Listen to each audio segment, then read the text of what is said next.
Hello my dear student, मैं हूं सुधीर पांडे और आप देख रहे हैं 100 times education classes the branch of knowledge.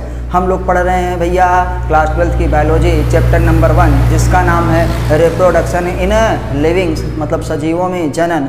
तो सजीवों में जनन कैसे होता है हम लोग ये सब देख चुके हैं। जनन कितने प्रकार का होता है ये सब देखा जा चुका है। जनन के कितने इवेंट्स होते हैं, कितने स्टेप होते हैं, ये सब हम लोग देख चुके हैं। आज हम पढ़ेंगे कि एनिमल्स को कितने भागों में कैटेगराइज किया जाता है। तो प्लीज़ आपसे रिक्वेस्ट है कि जिन्होंने ना देखा हो वो पिछली वीडियो जाके देख लें। आप प्लेलिस्ट में जाइए, प्लेलिस्ट में लिखा है class 12th biology for NEET. तो हम लोग अब देख रहे हैं इसका लास्ट टॉपिक, मतलब वन लास्ट, मतलब इसके बाद एक लेक्चर और होगा। तो ये हमारा 29वां लेक्चर होगा। कौन सा? 29th lecture. हाँ भैया, 28 लेक्चर हम लोग देख चुके हैं पहले ही, क्योंकि बहुत ही डिटेल में और बहुत ही अच्छे से आपके नीट के लिए छोटी छोटी वीडियोस बना करके आपके को दिया गया है, ताकि आपको ऊबर ना लगे। तो प्लीज़ आपसे रिक्वेस्ट है कि पूरा वीडियो देखा करिए। अगर आप पूरा नहीं देख पाते हैं तो आप जो है उसको थोड़ा कर करके देखिए, कई बार में देखिए, ज़रूरी नहीं है कि एक ही बार में देखिए। तो चलिए अब हम शुरुआत करते हैं इस लेक्चर की, जो कि हमारा 29वां लेक्चर होने वाला है। चैप्टर नंबर 1 है सजीवों में जनन। तो भैया अब हिंदी और इंग्लिश मिक्स रहता है, ज़्यादातर हिंदी ही रहता है।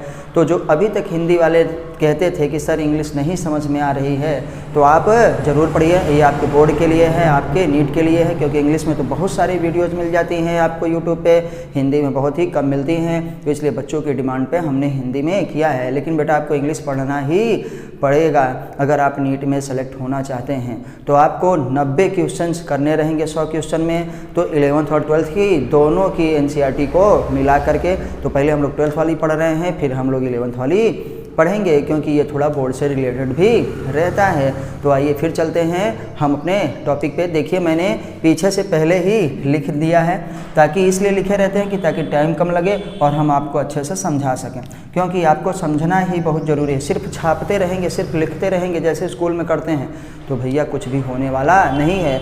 आपको वीडियोज़ देखनी है, फिर NCERT को पढ़नी है, और सेल्फ से, खुद से जब सेल्फ स्टडी करेंगे तभी आपका सिलेक्शन होगा।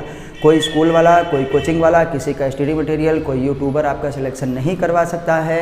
सिलेक्शन आपका ही होना है, तो आपको ही मेहनत करनी पड़ेगी। मेरा कुछ नहीं है, जो कुछ भी है वो NCERT का है, और सबका NCERT का आजकल सिलेबस है, तो हर किसी का वो NCERT ही उठाते हैं और NCERT ही पढ़नी चाहिए।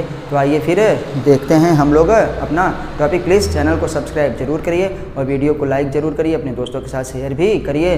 और जैसे ही आप सब्सक्राइब करेंगे आपके पास एक घंटी आती है, उस घंटी को ऊपर जो है उसको दबाइए। उसके 3 ऑप्शन आएंगे, सबसे ऊपर वाले ऑप्शन को दबाइए। उसमें आपका कुछ भी लगने वाला नहीं है। हमको थोड़ा सा मोटिवेशन मिलेगा कि लोग हमारी जो है वीडियोज़ को सब्सक्राइब कर रहे हैं, लाइक कर रहे हैं, पसंद कर रहे हैं चैनल को, क्योंकि एक एक सब्सक्राइबर मेरे लिए बहुत ही ज़्यादा ज़रूरी है। तो आइए फिर देखते हैं बेटा। एनिमल्स को हम 2 भागों में कैटेगराइज करते हैं। ये जो है ये सब के लिए है, बैंक, SSC के लिए, रेलवे के लिए, नीट के लिए, UPSC के लिए, आप चाहे क्या करें भैया, TGT PGT के लिए। तो एनिमल्स को हम 2 भागों में कैटेगराइज करते हैं बेटा। नो, तो क्या कहते हैं? ओविपेरस और विविपेरस। तो बहुत से जानते होंगे कि जो अंडों को जन्म देते हैं उन्हें हम ओविपेरस कहते हैं, और जो बच्चों को जन्म देते हैं उन्हें हम विविपेरस कहते हैं। इतने में ही मामला हो जाता है ख़त्म। ऐसा नहीं है, ऐसा नहीं है। NCERT है, जब आप उसको अच्छे से पढ़ेंगे तभी आपको समझ में अच्छे से आएगा। आप कहते हैं खिचड़ी नहीं बेटा, पनीर और मशरूम बना के आपको देंगे, बस आप सीधे सीधे NCERT पढ़िए, वो मशरूम लगेगी, वो पनीर लगेगी। आइए तो देखिए भैया, सिर्फ ऐसा नहीं कि कह दीजिए कि जो अंडों को जन्म देते हैं या जो बच्चों को जन्म देते हैं, तो भैया ये आपको बताना है कि उनमें युग्मनज का डेवलपमेंट कहाँ होता है। वो NCERT का स्टेटमेंट बना के दे देंगे, आपको लाइंस बना के देंगे कि कौन सा इसमें सही है, कौन सा गलत है। तो आपको वो, या कितने स्टेटमेंट सही हैं, तो आपको डिटेल में थोड़ा पढ़ने की ज़रूरत है। इसीलिए हम कहते हैं कि NCERT पढ़िए। ओविपेरस, तो ओविपेरस में जैसे सामान्यतः लोग जानते हैं जो अंडों को जन्म दे, लेकिन शुरुआत कहाँ से होती है? जिनमें युग्मनज मादा जनक न के शरीर के बाहर विकसित होता है। मतलब भैया क्या हुआ कि जिसमें युग्मनज का विकास, युग्मनज मतलब जाइगोट का विकास कहाँ हो, शरीर के बाहर। किसके शरीर के बाहर होगा भैया, मादा के शरीर के बाहर होगा ना, क्योंकि जिनमें हम कह रहे हैं कि फर्टिलाइजेशन या तो शरीर के बाहर होगा या शरीर के अंदर होगा, लेकिन जब शरीर के अंदर होगा तो मादा शरीर के अंदर ही होगा, क्योंकि पुरुषों के अंदर फर्टिलाइजेशन नहीं होता, वो मादा शरीर के अंदर ही निषेचन होता है। तो भैया जिसमें जब मादा शरीर के अंदर विकास हुआ, उसका निषेचन हुआ, तो युग्मनज का डेवलपमेंट भी वहीं पे होगा। तो इनमें क्या होता है कि युग्मनज बन तो जाता है मादा शरीर के अंदर, लेकिन उसका विकास कहाँ पे होता है, बाहर वातावरण में। कहाँ, अच्छे स्थान पे, खुले स्थान पे ना। जैसे मुर्गी हमारी एक अच्छे जगह अंडे दे देती है, हमारे बकुले, हमारे कौवे, हमारी कोयल, हमारे पक्षी, गौरैया सब एक घोंसला बनाती हैं, उस घोंसले में अंडे देती हैं। सेफ प्लेस में, खुले इन्वायरमेंट्स में। आपका क्रोकोडाइल रेत में जो है अंडे देता है। निषेचन तो हुआ था आंतरिक, मतलब इंटरनल फर्टिलाइजेशन हुआ था, लेकिन जब युग्मनज का डेवलपमेंट होने लगा, अभी जस्ट पिछली वाली वीडियो में ही देखें कि युग्मनज का डेवलपमेंट होता है तो एम्ब्रियो बनता है। तो कहाँ पे, जहाँ पे एम्ब्रियो युग्मनज बनता है, युग्मनज का विकास मादा जनक के शरीर के बाहर विकसित होता है। तो कहेंगे जिसमें युग्मनज मादा जनक के शरीर के बाहर विकसित होता है बेटा, वो है ओवीपेरस, अर्थात उनका जन्म निषेचित व अनिषेचित अंडों के द्वारा होता है। तो आइए देखते हैं निषेचित अंडा और अनिषेचित अंडा। भैया मतलब जब अनिषेचित है तो कैसे होगा, हाँ ये भी होता है। हम लोग देखे हैं रोटी फर्श में, हम लोग देखे हैं किसमें, टर्की बर्ड्स जबकि पक्षी है। हम लोग हनी बी में देखे हैं। तो इनमें क्या है, फर्टिलाइजेशन नहीं होता, तब भी जाइगोट खुद ही डेवलप हो जाता है, मादा से ही विकसित हो जाता है। तो मादा शरीर के बाहर जब होगा, तो इसीलिए लिखा है कि चाहे वो अंडा निषेचित हो बेटा, चाहे अनिषेचित हो। ये याद रखिएगा, वेरी इंपॉर्टेंट है। ये आपके नीट का, बोर्ड वालों को कन्फ्यूजन होता है, लेकिन नीट वालों को कन्फ्यूजन नहीं होना चाहिए बेटा। एग अनफर्टिलाइज भी हो सकता है, नॉन फर्टिलाइज एग्स भी डेवलप कर जाता है किसमें, हमारे पास जाइगोट में। तो हम यही कहेंगे कि क्या होता है, उनका जन्म निषेचित व अनिषेचित अंडों के द्वारा होता है, अर्थात जो अंडों को जन्म देते हैं। अब ये बात आई बेटा कि वो अंडों को जन्म देते हैं, जो अंडों को जन्म देते हैं उन्हें ओवीपेरस कहते हैं। लेकिन वो अंडों को जन्म क्या देते हैं, क्यों देते हैं, कैसे देते हैं, इन सब के लिए आपको ऊपर देखना पड़ेगा कि उनमें युग्मनज का विकास क्या है, मादा जनक के शरीर के बाहर होता है, उन्हें हम ओवीपेरस कहते हैं। और वो अंडा जो है फर्टिलाइज भी हो सकता है और नॉन फर्टिलाइज भी हो सकता है। तो इसीलिए कहते हैं जो अंडे को जन्म दे दिए सेफ प्लेस पे, कि अब अंडा हमारा उसी के अंदर है जाइगोट, और वो विकसित करे, और हैचिंग के बाद ना कुछ समय इंक्यूबेशन पीरियड कंप्लीट होने के बाद उसमें हैचिंग हो, स्फुटन हो, अंडा फूटे और उसमें से चूजे निकल जाए, मतलब शिशु निकल जाए। तो आते हैं, इसका एग्जाम्पल देखेंगे बेटा। रेप्टाइल्स होते हैं, रेप्टाइल्स मतलब सरीसृप, जैसे हमारे पास स्नेक, क्रोकोडाइल्स, बर्ड और लिजार्ड्स वगैरह, ये सब क्या है बेटा, रेप्टाइल्स है हमारे पास है। और भी अंडे देते हैं, जैसे एम्फीबियंस हो गया, तमाम चीज़ हो गया ना, लेकिन ये हम लोग मैमल्स में की बात हम लोग पढ़े टेट्रापोडा में। तो बर्ड्स क्या होते हैं बेटा, बर्ड्स भी क्या देते हैं, अंडे देते हैं, याद रखिएगा। रेप्टाइल्स और बर्ड्स क्या देते हैं, अंडे देते हैं। आते हैं तो अंडे कहाँ देते हैं, eggs are laying in safe place and covered by क्या है, हार्ड कैल्शियम ना, कैल्सेरियस सेल। कैल्सेरियस सेल्स का मतलब कैल्शियम युक्त क्या है, हमारे पास कवरिंग पाई जाती है, कहेंगे कैल्शियम कार्बोनेट, जिसको क्लोरोइक सेल कहा जाता है। तो हार्ड कवरिंग, देखिए अंडे में क्या रहती है, कवर रहती है। अंडा पहले फोड़ते हैं तब उसके अंदर से उसका जो है हमारे पास निकलता है। तो क्या रहेगा उसमें, जैसे मुर्गी का अंडा फोड़े तब उसमें उसकी प्रोटीन वाली भाग दिखती है, तब उसका कोलेस्ट्रॉल वाला भाग दिखता है, अंदर का जीव द्रव्य तमाम चीज़ें दिखती हैं। तो जिनमें अंडा देते हैं बेटा, तो अंडा किससे कवर होता है, याद रखिएगा, कैल्केरियस सेल से, मतलब कैल्शियम युक्त हार्ड क्या हमारे पास कवरिंग होती है अंडे को बचाने के लिए। जो स्फुटन अभी जो बताए, निश्चित समय के बाद स्फुटन मतलब हैचिंग के द्वारा नए शिशु को जन्म देते हैं। तो अंडा पहले आता है,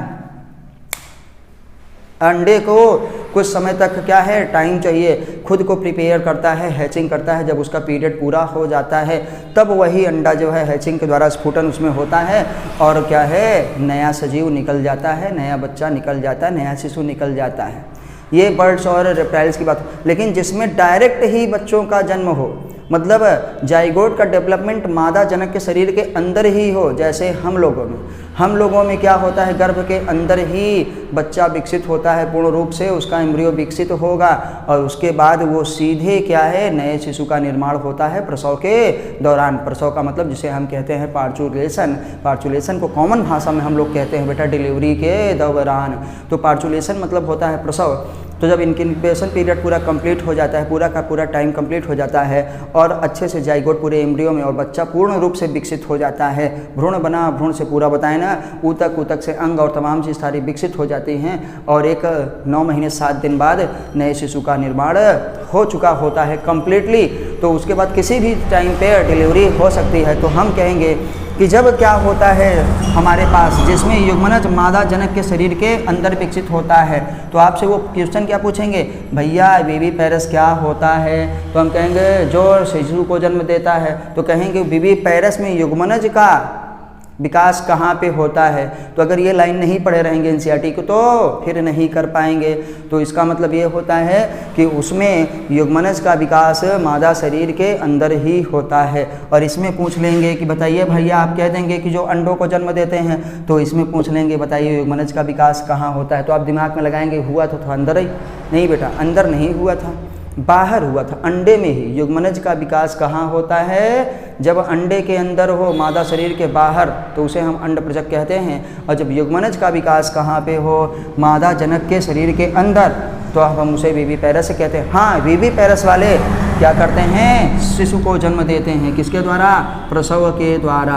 प्रसव को हम लोग पार्चुलेशन कहा जाता है साइंस में और कॉमन भाषा में डिलीवरी कहते हैं। तो मोस्ट एग्जाम्पल क्या है बेटा? मोस्ट ऑफ द एनिमल्स, गाय, भैंस, कुत्ता, बिल्ली, यहाँ तक कि मानव भी ना, ह्यूमन ऐप, जितने भी हमारे पास मंकी वगैरह ये सब हैं, ये क्या करते हैं? बच्चों को ही जन्म देते हैं सीधे सीधे। पिलवा पिलई सब जैसे ये सब क्या होते हैं बेटा? शिशु को डायरेक्ट। मतलब इसमें एम्ब्रियो का क्वेश्चन बहुत ही इंपॉर्टेंट है। आपसे क्वेश्चन यही पूछेंगे बेबी पेरस में जाइगोट का डेवलपमेंट कहाँ पे होता है और ओबी पेरस में जाइगोट का डेवलपमेंट कहाँ होता है? तो याद रखिएगा, ओबी पेरस में जाइगोट का डेवलपमेंट मादा शरीर के बाहर होता है और बेबी पेरस में जाइगोट का डेवलपमेंट मादा शरीर के अंदर ही होता है। और most of the animals including human beings. तो अब आते हैं कि बिकॉज ऑफ होता है proper embryonic care. Proper embryonic care मतलब भ्रूणीय क्या है? एम्ब्रियोनिक केयर क्या है? हमारे पास भ्रूणीय, प्रॉपर भ्रूणीय देखभाल और क्या? प्रोटेक्शन, सुरक्षा के कारण क्या है? द चांस ऑफ सर्वाइवल, जीवन जीने की ज़्यादा किसमें चांस रहेंगे? Young ones is greater in baby pairs. मतलब जो बेबी पेरस होंगे, जो बेबी पेरस होंगे उसमें बेटा ज़्यादा चांस होंगे कि उनके बच्चे ज़्यादा विकसित होंगे, जल्दी विकसित होंगे या उनको जीवन टाइम मिलेगा। क्योंकि इसमें क्या हो, हवा चली, फूट गए, कोई दूसरा जाके फोड़ दिया किसी ने, जैसे मुर्गियों का, बतख का, क्या होते हैं, बहुत से लोग खा ही लेते हैं उनके अंडे, बेचारे क्या केवल कॉमर्शियल प्रोटेक्शन के लिए होते हैं। तो किसमें ज़्यादा चांस ऑफ सर्वाइवल रहेगा? जीवन जीने की ज़्यादा किसमें जो है एबिलिटी रहेगी, किसका जीवन ज़्यादा सफल माना जाएगा? तो हम कहेंगे बेबी पेरस का। क्यों? क्योंकि इसके एम्ब्रियोनिक केयर होता है। बच्चा तो माँ के गर्भ के अंदर ही है और कोई लेडीज़ प्रेग्नेंट रहे तो देखिए उसके घर वाले कितनी उसकी देखभाल करते हैं ना, उसके सास ससुर या हस्बैंड या वाइफ या घर में कुछ भी हो, अपने घर वाले ना क्या है, प्रेग्नेंट महिला का बहुत देखभाल करते हैं, जिसे कहते हैं एम्ब्रियोनिक केयर। भैया हमारे पास कौन सा है? भ्रूणीय देखभाल और प्रोटेक्शन, उसको सुरक्षा भी रहती है। और ये वाला बेचारा कहाँ रहता है? इन्वायरमेंट में खुला, बस एक ऊपर से क्या है, कैल्शियम कार्बोनेट का कैल्केरियस सेल, जिसे क्लोडोइक सेल कहते हैं, उसमें ये रहता है। कब आंधी तूफान आया, कब कोई तोड़ दिया, किसी ने खा लिया, किसी ने तोड़ फोड़ दिया, तो इसमें चांस ऑफ सर्वाइवल कम ओवी पेरस में और चांस ऑफ सर्वाइवल बेबी पेरस में ज़्यादा होता है। तो आपको ये वीडियो कैसी लगी, आप जो है हमको कमेंट के माध्यम से ज़रूर बताइए। वीडियो को लाइक करिए, अपने दोस्तों के साथ शेयर करिए। जिनको स्क्रीनशॉट लेना हो बेटा वो स्क्रीनशॉट ले सकते हैं। आपके लिए 100% एनसीईआरटी है और इससे आपका 100% सिलेक्शन होगा नीट में। इस बात की गारंटी है, अगर आप एनसीईआरटी पढ़ेंगे तो आपका सिलेक्शन कोई रोक नहीं सकता। हाँ, उसके लिए आवश्यक है कि आप हमारी वीडियोस भी ज़रूर देखिए बेटा। आपको फिजिक्स भी मिलेगा, केमिस्ट्री भी मिलेगा, लेकिन पहले बायोलॉजी का करते हैं कि एक आइडेंटिफिकेशन बन जाए कि हाँ भैया इस चैनल पे ये चीज़ें मिल रही हैं। तो आप चैनल को सब्सक्राइब जरूर करिए, वीडियो को लाइक करिए। देखिए मैं कई बार बताता हूँ, लोग कहते हैं कई बार मत बताया करिए सर, ऐसा नहीं तो हम चाहते हैं कि आपका सिलेक्शन हो। केवल कोटा पूरा करना नहीं है कि एक बार बता दिए और आपका हो गया। तो आपसे रिक्वेस्ट है कि प्लीज़ आप भी कई बार रिवाइज करिए। फिर मिलते हैं अगली वीडियो पे, तब तक नमस्ते, जय हिंद, जय भारत।